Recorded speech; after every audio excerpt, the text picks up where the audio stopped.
सभी को जय श्री राम। बहुत दिनों बाद आज मैं अपना लेक्चर पब्लिक प्लेटफॉर्म पे डाल रहा हूँ। वैसे तो रोज आते ही हैं, लेकिन वो अनलिस्टेड होते हैं या प्राइवेट होते हैं। जो पेड क्लासेस होती हैं उसमें वो जाते हैं। बट कुछ ऐसे सूत्र हैं जो मुझे सबके सामने बताना मैंने अच्छा समझा। और एक ये नया नया तो नहीं है, ये दक्षिण भारत में इसका प्रयोग किया जाता है। तो उत्तर भारत में भी इसका प्रयोग लोग कुछ लोग करते हैं, लेकिन दक्षिण भारत में इसका अक्सर प्रयोग किया जाता है। इसीलिए उत्तर भारत और दक्षिण भारत के फलादेश प्रेडिक्शन में थोड़ी सी कंट्राडिक्शन होता है। कुछ वो कहते हैं कि दशा अच्छी है और ये उत्तर भारत कहता है कि दशा नहीं, ये खराब है, या उल्टा। तो ये कंट्राडिक्शन मेनली आता क्यों है? तो इसमें जो नाड़ी का सिद्धांत है, कई सारी चंद्रकला नाड़ी, ध्रुव नाड़ी, बहुत सारी नाड़ी का जो सिद्धांत लेकर के बताया गया, अब तो इसको लोग उत्तर भारत में भी प्रयोग कर रहे हैं। तो अगर आप इसको प्रयोग करेंगे तो आपके प्रेडिक्शन में एक्यूरेसी आएगी। और आप देख पाएंगे कि उत्तर भारत की जो परंपरा है, जो पराशरी ज्योतिष के अनुसार हम लोग दशा और अंतरदशा का फलादेश करते हैं, वो लगाना है। उसके साथ साथ दक्षिण भारत का भी जो सूत्र है, उसको भी अगर उसी के अंदर आप पिरो देते हैं, तो आप देखेंगे कि आपका जो प्रेडिक्शन है वो पहले के कंपैरिजन में ज्यादा एक्यूरेट जा रहा है। तो जैसे उसमें से एक सिद्धांत है तारा सिद्धांत। अब तारा सिद्धांत तो सबने पढ़ा है कि सात नौ ताराएं हैं। नौ तारा को कैसे देखना ये जानते हैं। मैं थोड़ा सा उसको एक्सप्लेन कर देता हूँ, लेकिन उसको दशाओं में कैसे लगाना है, ये मेरा आज का विषय है। तो देखिए, दशाओं में लगाने के लिए आपको पहले ये जानने की जरूरत है कि कौन कौन सी ताराएं होती हैं। तो आप देखिए स्क्रीन पर, मैं अगर आपको तारा दिखाऊं तो ये यहाँ पे दिख रही होंगी आपको तारा। एक तो है आपकी जन्म तारा, जो कि जो आपका जन्म नक्षत्र है। जन्म नक्षत्र, जिस चंद्रमा, जब आप पैदा हुए तो चंद्रमा जिस नक्षत्र में बैठा हुआ है वो आपका जन्म नक्षत्र होगा। तो जिस नक्षत्र में वो चंद्रमा बैठा हुआ है, वो नक्षत्र से, उससे 10वीं नक्षत्र और उससे 19वीं नक्षत्र आपकी जन्म नक्षत्र कहलाती है। इसी के अलावा दूसरी तारा हमारी संपत तारा है। संपत तारा एक एक बढ़ा दीजिए, 2 11 20 हो गई। यानी कि जहां पे आप, जो जन्म तारा है वहां से दूसरी तारा संपत होगी, वहां से 11वीं तारा संपत होगी, 20वीं तारा 20 यानी संपत्ति होगी। फिर ऐसे आप देखिए विपत तारा, विपत तारा में 3 12 21 है। फिर उसके बाद क्षेम तारा है। क्षेम तारा में आप देख रहे हैं 4 13 22, यानी 4 13 एंड 22। ऐसे प्रत्ययी तारा है, इसमें 5 14 23। साधक तारा है 6 5 24। वध तारा है 7 16 25। मित्र तारा है 8 7 26। और अधिमित्र तारा है 9 18 27। ये जो आपका जन्म नक्षत्र है, वहां से अगर आप काउंट करेंगे तो जो जो ये नंबर मैंने लिखे वो तारा ये बनती जाएगी। अब आप एक इसमें देखेंगे सारे ट्राइन के हैं। तो जो जैसे जो भी आपकी जन्म तारा है, जिस नक्षत्र में आप पैदा हुए, तो उस नक्षत्र का जो लॉर्ड, जो प्लेनेट होगा, तो 10वां नक्षत्र भी उसी प्लेनेट का ही होगा, एंड 19th भी उसी का ही होगा। ऐसे सबके ट्राइन में लिया गया है ये। जैसे दूसरे से ट्राइन जो आएगा वो आपका 11, एंड उससे ट्राइन 20 आएगा, और ये सेम प्लेनेट की होगी। आप इसको चेक भी कर सकते हैं। अब ये तो खैर हो गई, क्या नाम है, ताराएं हो गई। अब आपको ये देखना है कि जो दशा चल रही है, जो दशा चल रही है, वह दशा जिस नक्षत्र में आपके है, वह नक्षत्र किस में आ रहा है। जन्म में आ रहा है, संपत में आ रहा है, विपत में आ रहा है, क्षेम में आ रहा है, प्रत्ययी में आ रहा है, साधक में आ रहा है, वध में आ रहा है, मित्र में आ रहा है, अधिमित्र में आ रहा है, जिसमें भी आपके आ रहा हो। ठीक है। अब जैसे मान लिया, जैसे किसी की चंद्रमा की दशा चले, तो चंद्रमा तो जब भी दशा चलेगी, चंद्रमा जिस नक्षत्र में बैठा है वो कौन सी होगी? वो हमेशा जन्म नक्षत्र होगी, यानी वो जन्म तारा ही होगी, वो जन्म ही तारा होगी। ऐसे आप अपने प्लेनेट का नक्षत्र देखेंगे, और वो नक्षत्र आपके इन इनमें कहाँ आ रहा है उससे आपको पता चल जाएगा। कुछ सॉफ्टवेयर है, जैसे मैं जो सॉफ्टवेयर यूज करता हूँ, उसमें तो डायरेक्ट वो दिखा देते हैं, आगे ऐसे लिख देते हैं जन्म संपत विपत क्षेम, और उसके आगे जो जो नक्षत्र है वो दिखा देते हैं। और इधर आप जब इसमें देखेंगे अपने प्लेनेट जिस नक्षत्र में बैठे हैं, वो नक्षत्र देख लीजिए जो उन्होंने दिखाया कि वो कहाँ पर आ रहा है। तो एक तो ये सिंपल सी बात है, इस प्रकार से आप प्रेडिक्शन करते हैं। अब बात आती है कि करते कैसे हैं, वो सबसे इंपॉर्टेंट वही सब्जेक्ट है हमारा। तो देखिए, जब भी 3, 5, 7 जो तारा है, वो अच्छी नहीं मानेंगे। तीसरी, पांचवी, सातवीं तारा अच्छी नहीं मानेंगे, नहीं विपत तारा, प्रत्ययी तारा और वध तारा, ये अच्छी नहीं मानेंगे। ठीक है। अब अच्छी में क्या अच्छा नहीं होगा, उस वक्त समस्याएं आएंगी। उसके लिए कुछ सूत्र दिए गए और उस सूत्र को लगाने का तरीका भी बताया गया। तो मैं उस सूत्र के बारे में आपको थोड़ा बताता हूं, जैसे आप लोग समझ जाएंगे। जैसे सबसे पहले इसमें सूत्र ये दिया गया कि अगर कोई भी 3, 5, 7 जिसकी आपकी महादशा, अंतरदशा, प्रत्यंतर दशा, जो भी आप देखना चाहें, वो कैसी जानी है, तो आप देखेंगे जो प्लेनेट है वो जिस नक्षत्र में है, वह नक्षत्र किस तारा में आ रहा है। मैंने पहले बताया 3, 5, 7 नक्षत्र को अच्छा नहीं माना गया। एक यहाँ पर कॉन्ट्रडिक्शन भी है। वैसे हम लोग अधिमित्र तारा को बहुत अच्छा मानते हैं, लेकिन जब हम लोग इसकी दशाओं की बात करते हैं, तो दशाओं में जन्म, एक मित्र और अधिमित्र, और जन्म को, मित्र को तो फिर भी ठीक कहा है, जन्म और अधिमित्र को उन्होंने सम बोला है। जन्म और अधिमित्र को उन्होंने क्या बोला है, सम बोला है, बहुत अच्छा नहीं बोला। जबकि हम लोग नॉर्मल फलादेश में इसको बहुत अच्छा मानते हैं। किसको? अगर अधिमित्र की नक्षत्र में कोई भी आपका प्लेनेट आ रहा है तो अच्छा मानते हैं। बट यहाँ पर जो नाड़ी के जानकार या नाड़ी का जो भी पुस्तक है, उसमें इन्होंने दशाएं चलते समय अधिमित्र को केवल क्या बोला, सिंपल बोला है। इसमें से जो आपकी संपत तारा यानी दूसरी है, जो आपकी क्षेम तारा है, क्षेम तारा देखिए कौन सी, चौथी है।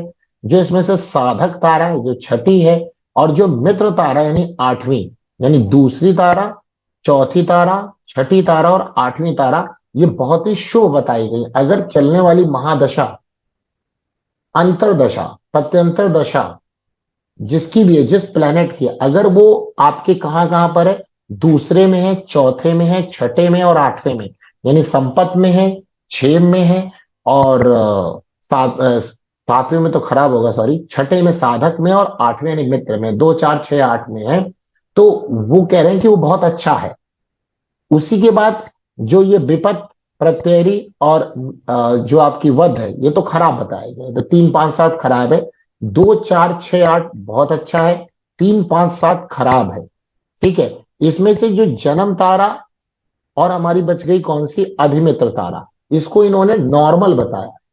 ये एक थोड़ा यहाँ पर उल्टा कॉन्सेप्ट हम लोगों को समझ में आता है। जन्म तारा का तो प्रेडिक्शन उत्तर भारत में भी बहुत अच्छा नहीं कह, मतलब बहुत अच्छा नहीं, मतलब बहुत अच्छा तो नहीं, लेकिन सम कहा जाता है।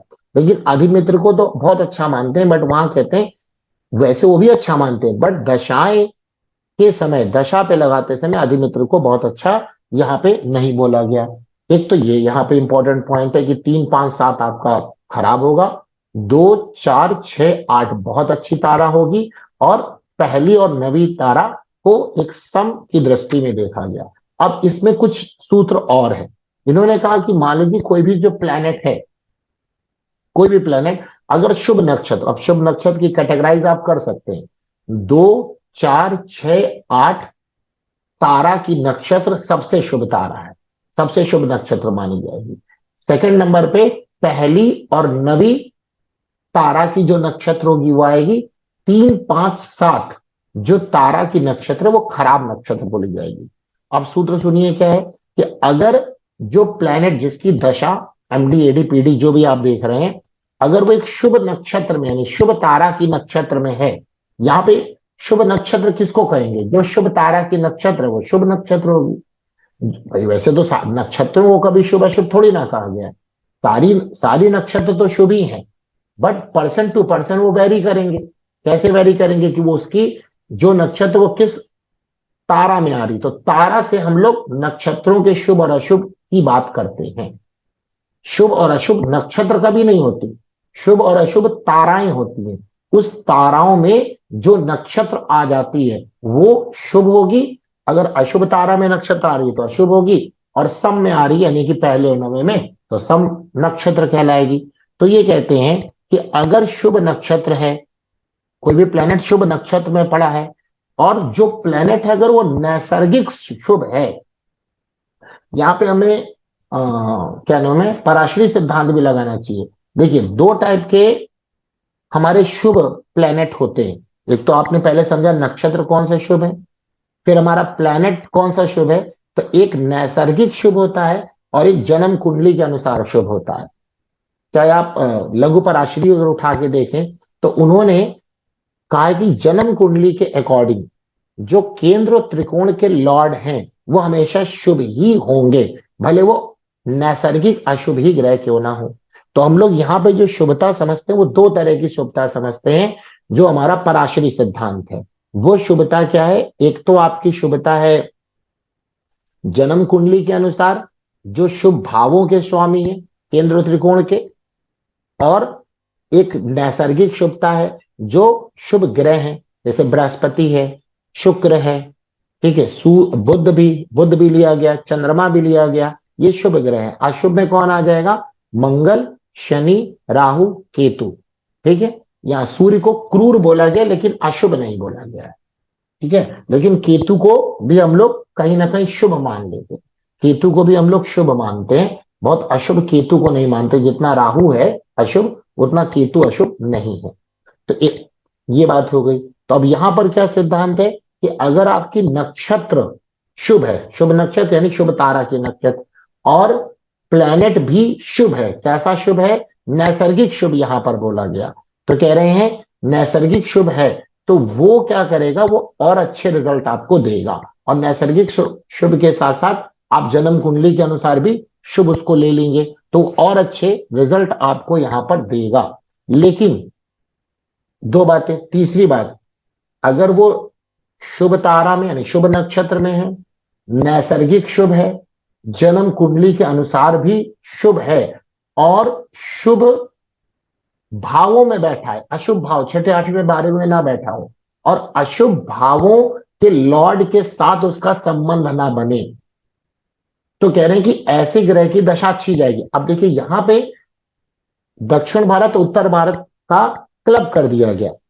उत्तर भारत का कॉन्सेप्ट क्या है कि जो प्लेनेट होगा नैसर्गिक शुभ अशुभ देख लेंगे, कुंडली के अनुसार शुभ अशुभ देख लेंगे, वो अशुभ भाव छठे आठवें बारहवें भाव में ना बैठा हो, और क्या नाम है छठे में तो चलिए मान भी लेते हैं कि अच्छा हो सकता है। क्यों अच्छा हो सकता है, क्योंकि उसको हम लोग उपचय भाव भी कह सकते हैं, दो और हमारा अर्थ त्रिकोण भी है, तो वहां पे कुछ चीजों के लिए शुभता ला सकता है। लेकिन बीमारी, ऋण, शत्रु ये बढ़ाएगा। लेकिन बाकी चीजों में जैसे अर्थ त्रिकोण है वहां से अच्छा है, 10th हाउस से 9th है वो अच्छा है, तो उन सब मामलों में थोड़ा अच्छा रहता है जो आपका उपचय भाव है 3 6 11। लेकिन बाकी में छठा भाव जो है यहाँ पे त्रिग भाव भी कहा गया, तो त्रिग भाव में बैठा प्लेनेट ना हो, शुभ तारा में हो, शुभ नैसर्गिक शुभ हो, और जन्म कुंडली के अनुसार शुभ हो, जन्म कुंडली के अशुभ भावों के लॉर्ड के साथ ना हो, नैसर्गिक अशुभ ग्रह जो हैं शनि राहु केतु मंगल इनसे भी इसका संबंध ना बने, तो ऐसी दशा बहुत अच्छी जाती है। हमने पराशरी सिद्धांत ही लिया लेकिन इसमें तारा का सिद्धांत और एड ऑन कर दिया जिससे चीजें और अच्छी बन जाए हमारी। एक तो ये यहां पर बताया कि बहुत अच्छा ये आपकी दशा जाएगी। अब इसी का उल्टा कर लेते हैं कि मान लीजिए कोई शुभ ग्रह, कोई शुभ ग्रह अशुभ तारा की नक्षत्र में बैठा है, शुभ ग्रह अशुभ तारा की नक्षत्र में बैठा है, तो उसकी शुभता थोड़ी कम हो जाएगी। अब शुभता का ऑर्डर क्या होगा कम का, तो मैंने जितनी बातें बताई उसमें जितनी जितनी जगह वो अशुभ हो रहा है, कौन कौन सी बातें, सबसे पहले कि भाई वो शुभ ग्रह हो, पहला पहला देखना है। शुभ भावों का स्वामी हो, दूसरा देखना है। शुभ जगह कुंडली में बैठा हो, केंद्र त्रिकोण में बैठा हो, अच्छा है। और कुंडली के छठे आठवें बारहवें से संबंध ना बनाए, और छठे आठवें बारहवें में ना बैठा, और इतनी जगह में जितना वो शुभ होगा, और उसी के साथ साथ अगर शुभ तारा में आ जाए तो उसका शुभ प्रभाव बहुत बढ़ जाएगा। अब मान लीजिए हमारा प्लेनेट अशुभ हो गया, अशुभ भाव का स्वामी हो गया, लेकिन शुभ नक्षत्र में, शुभ नक्षत्र मतलब शुभ नक्षत्र शुभ तारा के नक्षत्र में हो गया, अशुभ प्लेनेट है लेकिन हमारा शुभ तारा की नक्षत्र में हो गया, तो कहते हैं कि उस अशुभ प्लेनेट की अशुभता कम हो जाएगी। जब आप एक कंक्लूजन करिएगा, जब पूरा आप ये वीडियो देख लीजिए, एक कंक्लूजन मैं आपको बताऊंगा। अगर अशुभ ग्रह है लेकिन वो शुभ नक्षत्र में बैठा है तो उसकी अशुभता कम हो जाएगी। ठीक है। तीसरी बात उन्होंने बोली कि अगर वो अशुभ ग्रह है और अशुभ नक्षत्र है तो उसकी अशुभता बहुत ज्यादा बढ़ जाएगी। यानी आप क्या बात समझ पाए? समझ में ये आया कि जो हमारी ताराओं की जो नक्षत्र है ना, वो प्लेनेट की शुभता और अशुभता को कम और ज्यादा कर रही है। जो हमारे जो ताराओं की नक्षत्र है वो शुभता और अशुभता, प्लेनेट की शुभता और अशुभता को बढ़ा घटा रही है। अगर अशुभ है, शुभ तारा की नक्षत्र में बैठा है तो वो प्लेनेट इतना शुभ नहीं होगा। अगर शुभ है और शुभ नक्षत्र में बैठा है तो बहुत ज्यादा शुभ होगा। और कहीं अगर हमारा अशुभ ग्रह है और अशुभ तारा है तो फिर तो समस्या काफी बढ़ जाएगी, समस्या काफी बढ़ जाएगी। तो ये ताराओं का यहाँ पे संपर्क है। फिर वहीं वहीं पर आगे ये लिखा गया दक्षिण भारत ग्रंथ में कि सब, ये तो खैर हमारी चलने वाली दशा है। उन्होंने कहा चलने वाली दशाओं के साथ साथ गोचर का भी बड़ा रोल है। अब गोचर तो इस पूरे एक लेक्चर में कंप्लीट नहीं हो पाएगा, तो हम इसके अगले सेशन में जो हमारा गोचर बच जाएगा उस पर मैं बताता हूं। आज मैं आपको बृहस्पति का गोचर बताता हूं। तो बृहस्पति का गोचर ये एक नाड़ी का सिद्धांत भी है, लेकिन वो जो आपने सुना ना वो थोड़ा अधूरा सुना। आज मैं आपको पूरा, इसको तो मैं पूरा आपको बता दूंगा। फिर आने वाले समय मैं सोचूंगा कि और लेक्चर आपको इस पे बना के दिए जाए तो थोड़ा आपको और क्लियरिटी आएगी। जैसे मैं, पहले तो आपने ये जो दशाएं जो चल रही उनके बारे में एक अच्छा कंक्लूजन आपने निकाल लिया कि कैसे हम ताराओं को यूज करेंगे चलने वाली दशाओं को कोई अच्छे या फल और बुरे फल को लेने के लिए। अब नेक्स्ट बताएंगे कि वो फल कैसे अच्छे और बुरे होंगे, उसके लिए भी मैं आपको बता दूंगा, उसके भी सिद्धांत दिए गए। लेकिन यहां पर उत्तर भारत और दक्षिण भारत का मैं एक पिरोने का काम कर रहा हूं। मतलब दोनों का, ऐसा नहीं कि दोनों अलग अलग चल रहे डायरेक्शन में, बहुत कुछ मैच है। बट कुछ बातें उत्तर भारत में छोड़ दी जाती हैं, कुछ बातें दक्षिण भारत में छोड़ दी जाती हैं। हम लोग को उत्तर और दक्षिण भारत के चक्कर में नहीं फंसना, हम लोग को तो एक्यूरेट प्रेडिक्शन में आना है। तो जहां पर भी हमें जहां जहां से चीजें अच्छी मिलेंगी वहां से हम उन चीजों को ग्रैप्स करेंगे।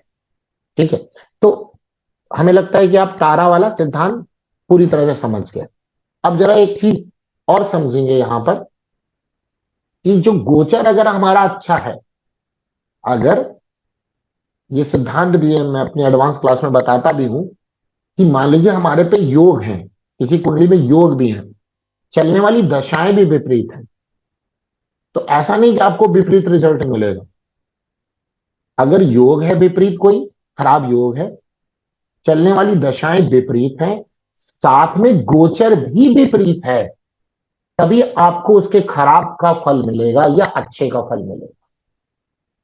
बिना तीनों के कॉम्बिनेशन से ही आपको कोई कंप्लीट प्रेडिक्शन आप कर सकते हैं, सिंगल नहीं कि आप केवल देख रहे हैं कि जो गोचर चल रहा है वो खराब है तो आपको खराब रिजल्ट मिलेंगे। नहीं, गलत है। गोचर खराब चला लेकिन दशाएं हमारी अच्छी चल रही हैं तो हमें बहुत ज्यादा खराब रिजल्ट नहीं मिलेगा। लेकिन अगर दशाएं खराब हैं साथ में गोचर भी खराब हो जाए तो खराब रिजल्ट मिल सकता है, लेकिन उसके लिए कुंडली में योग भी होने चाहिए। लेकिन अब यहां पे जो गोचर है, गोचर में ये ताराओं को कैसे यूज करना है वो मैं आपको समझाता हूं यहां पर। जैसे मैंने सबसे पहले लिया, वैसे तो जो लेट मूविंग प्लैनेट है बृहस्पति, शनि, राहु, केतु, इनका ज्यादा यूज बताया गया है। आपके नेटल चार्ट में जो प्लैनेट्स की पोजीशन है उसके रिस्पेक्ट में बताया गया है। जन्म कुंडली में आपने नहीं कहा कि मान लीजिए आपकी जन्म कुंडली में कोई थर्ड हाउस में कोई प्लेनेट चल रहा है तो हमारा ये फल होगा वो फल होगा, वो भी सही है, वर्ष फल में उसको देखा जाता है। लेकिन यहां पे जो नाड़ीकारों ने जो प्रेडिक्शन गोचर लगाने का सिद्धांत दिया वो थोड़ा सा हट के दिया है। तो बृहस्पति की अगर हम लोग बात करें तो बताया गया कि बृहस्पति यानी कि जो आपका नेटल चार्ट यानी जो जन्म राशि जो आपकी कुंडली है वहां पर जहां पर बृहस्पति बैठा है वहां पर जहां पर भी बृहस्पति बैठा है, गोचर का बृहस्पति उससे, गोचर का बृहस्पति अगर उससे त्रिकोण में आ गया, एक पांचनों आ गया, तो बताते हैं व्यक्ति को संतान, क्योंकि पांचवा है तो संतान, धन प्राप्त होता है, संतान प्राप्त होती है, धन प्राप्त होता है, धार्मिक उत्सव, नाइन्थ हाउस, धार्मिक उत्सव आदि संपन्न होते हैं। इस प्रकार से व्यक्ति जो है मतलब कार्य करेगा और प्रसन्न रहेगा, अच्छा जाएगा, अच्छा जाएगा। लेकिन ये तभी अच्छा जाएगा जब उधर हमारा क्या चल रहा हो, जो उधर हमारा दशाएं अच्छी चल रही हो। और ये गोचर में केवल आप ये ना कह दीजिए कि अच्छी जाएंगे, अभी यहाँ एक और सिद्धांत है, उसको लगाने के बाद आप एक्यूरेसी पे आएंगे। अभी ये इनकम्प्लीट इंफॉर्मेशन है कि आपने बोला कि जो आपकी जन्म कुंडली का बृहस्पति है, वहां से गोचर का बृहस्पति अगर ट्राइन में, एक पांच नौ में है, त्रिकोण में है, तो कह रहे हैं कि व्यक्ति को धन सुख मिलेगा, संतान सुख मिलेगा, अपना व्यक्ति राइज करेगा, उसका मन प्रसन्न रहेगा, नई नई चीजों में इन्वॉल्व होगा, उसके घर में धार्मिक एक्टिविटी होगी, वो कहीं तीर्थ धार्मिक यात्राओं में जा सकता है, दूर देशों की यात्रा कर सकता है। तो ये सारी बात बताएगी, पिता का सुख मिलेगा, या उसका भाग्य उसको सपोर्ट करेगा, और जो कार्य करेगा उसको सपोर्ट करेगा। वो हायर एजुकेशन लेना चाहता है तो हायर स्टडी में उसको सपोर्ट मिलेगा, या पढ़ने का मन करेगा, उसका मन धार्मिक रहेगा, घर में खुशियां रहेंगी। ये कब? जब जन्म कुंडली का बृहस्पति से गोचर के बृहस्पति ट्राइन अवस्था में है तो। बट यहां एक पेंच है, वो पेंच क्या है मैं आपको लास्ट में दूंगा, या चले मैं यहीं पे दे देता हूं। ये तभी फल मिलेगा जब गोचर का बृहस्पति जिस राशि में गोचर कर रहा है, तो किसी भाई राशि में है तो वो किसी ना किसी नक्षत्र में होगा ना, क्योंकि नक्षत्रों से मिलकर ही तो राशि बनी है। नक्षत्रों से ही मिलके, भाई नक्षत्र छोटी राशि बड़ी है, नक्षत्रों से मिलके ही राशि बनी है। ढाई नक्षत्र यानी 9 चरण का एक क्या हुआ, एक राशि हुई। तो जब गोचर का बृहस्पति आपके शुभ नक्षत्र में गोचर कर रहा हो तभी ये फल मिलेगा, वरना ये नहीं मिलेगा। ये बहुत, अब शुभ नक्षत्र कैसे पहचानेंगे, तो देखिए आपके सामने स्क्रीन पर है, 3 5 7, 3 5 7 तारा की जो नक्षत्र बनेगी वो अच्छी नक्षत्र नहीं होगी। अगर 3 5 7 नक्षत्र में इस प्रकार का गोचर चल रहा है तो व्यक्ति को लगेगा तो कि उसको ये मिलेगा, बट मिलेगा नहीं, मिलते मिलते रह जाएगा, ये चीजें आके हाथ से चली जाएंगी। कब? अगर जन्म कुंडली के बृहस्पति से गोचर का बृहस्पति ट्राइन अवस्था में चल रहा है, तो जो मैंने बताया वो तो आपने बता दिया कि ये चीजें मिलेंगी, बट क्या हकीकत में उसको मिलेगी कि नहीं मिलेगी, तो ये बात डिसाइड कौन करेगा? ये बात डिसाइड आपका ये ताराएं करेंगी कि चलने वाला जो बृहस्पति है, गोचर का बृहस्पति, अगर आप वो जिस नक्षत्र में गोचर कर रहा है वो नक्षत्र आपके किस तारा के को बिलोंग कर रही है, एक बात। दूसरी बात, बिना भिन्नाष्टक और अष्टक और लगाए ये कभी प्रेडिक्शन मत करेगा। मेरा वीडियो भी पिछले पड़ा है कि जनरल प्रेडिक्शन लोग दे देते हैं, यहां पर भी नाड़ी की जानकारी लोग ने भी ये बात कही है कि भिन्नाष्टक जरूर लगाइए। अगर भिन्नाष्टक में यानी जिसका बृहस्पति का गोचर देख रहे हैं तो बृहस्पति के भिन्नाष्टक में जाइए, जिस राशि में वो गोचर कर रहा है उसमें 5 या उससे ज्यादा नंबर मिले हो, 4 या उससे कम नंबर, 4 तो सम हो गए क्योंकि 8 ही टोटल हो सकते हैं, तो 4 तो बराबर है, 4 से ऊपर नंबर मिलेगा तो अच्छा हो जाएगा अष्टक वर्ग से। और कहीं नक्षत्र भी आपके अच्छी तारा से बिलोंग कर गई तब तो 100% आपको रिजल्ट मिलेगा, और दशाएं भी अगर शुभ हो गई इसके हिसाब से तो, वरना इनकम्प्लीट सा रह जाएगा। आपको लगेगा कि मिल रहा है मिल रहा है, बट मिलेगा नहीं। तो दो बातें और लगानी है आपको, अष्टक वर्ग भिन्नाष्टक वर्ग का सिद्धांत और ये तारा का सिद्धांत।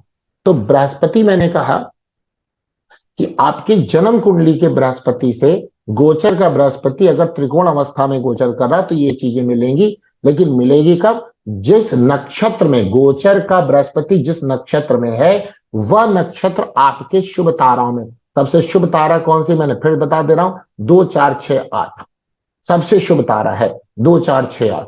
जिसमें 9 को अधिमित तारा को बहुत अच्छा कहा गया है, बट दशाओं के समय इसको नहीं लिया जाता।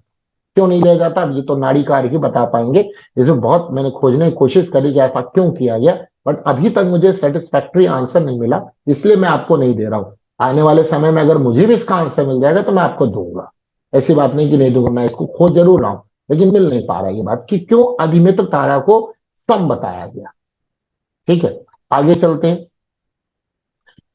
जब आपका बृहस्पति, गोचर का बृहस्पति जन्म कुंडली के शुक्र से अगर ट्राइन अवस्था में चले, जहां पर आपका जन्म, एक तो ये मैंने बताया गोचर का बृहस्पति जन्म कुंडली के बृहस्पति से क्या से अगर ट्राइन में है तो क्या रिजल्ट मिलेगा, बता दिया।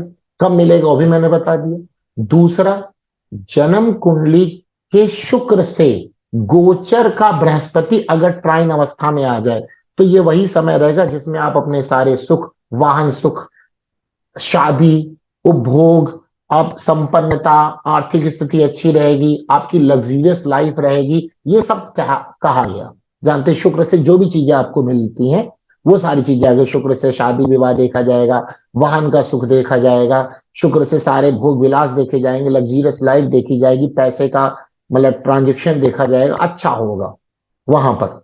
शुक्र से संबंधित सारी चीजें आपको अच्छी देगा, लेकिन अच्छी कब देगा, जब गोचर का बृहस्पति गोचर का बृहस्पति जिस नक्षत्र में गोचर कर रहा है वह नक्षत्र आपके शुभ ताराओं से शुभ ताराओं में आती हो। शुभ तारा फिर से मैं बोल दे रहा हूं, 2 4 6 तारा, अगर पहली और नवी तारा है तो सम है, और 3 5 7 है तो रिजल्ट मिलेगा ही नहीं, मिलेगा। उसके साथ साथ भिन्नाष्टक और अष्टक वर्ग का सिद्धांत आप जानते ही हैं, वो जरूर लगाइए। तभी आप अपना मुंह खोलिए, आधी आधी बातें ना करिए वरना आपकी बातें गलत हो जाएंगी। आधी आधी बातें ना करिए वरना बातें आपकी गलत हो जाएंगी। तो जन्म कुंडली के शुक्र से बृहस्पति, गोचर का बृहस्पति किस अवस्था में है तो क्या रिजल्ट मिलेगा वो आपने समझ लिया।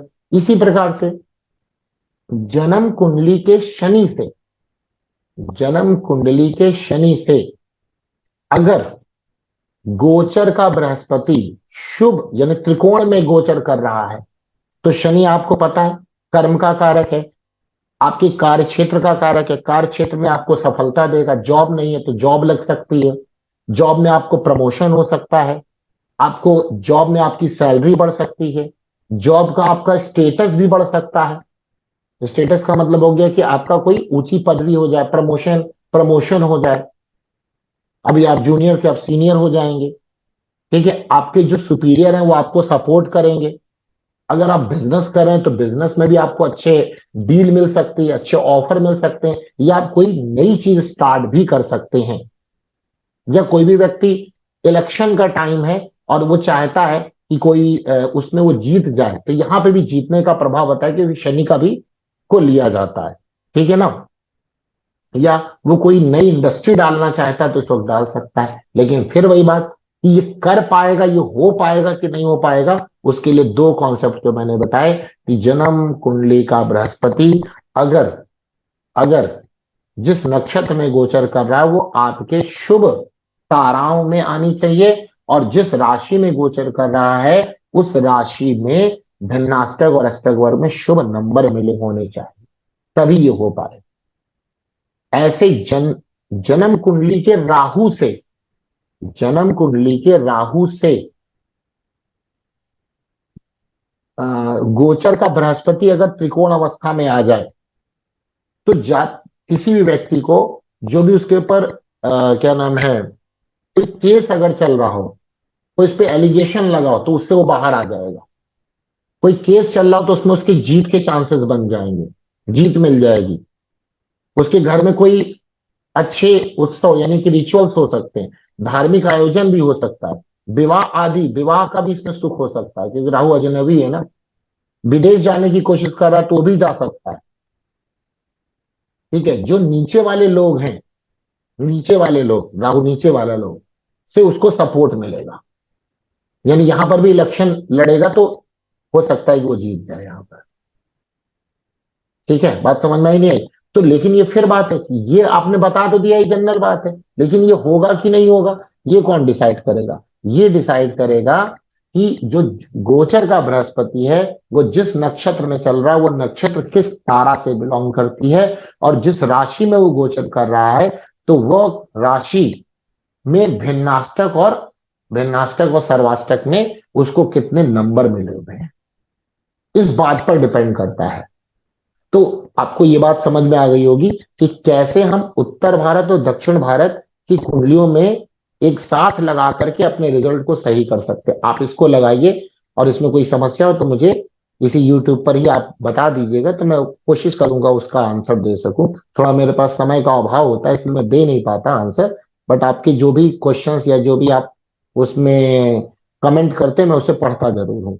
तो मिलते हैं हम लोग नेक्स्ट किसी पॉइंट पर, या इसी को आगे ही बढ़ाते हैं कि कौन कौन से हमें कब कब रिजल्ट मिलेंगे, तो वो भी हम लोग नेक्स्ट अपने यूट्यूब के माध्यम से आपको बताने की कोशिश करेंगे। सभी को जय श्री राम।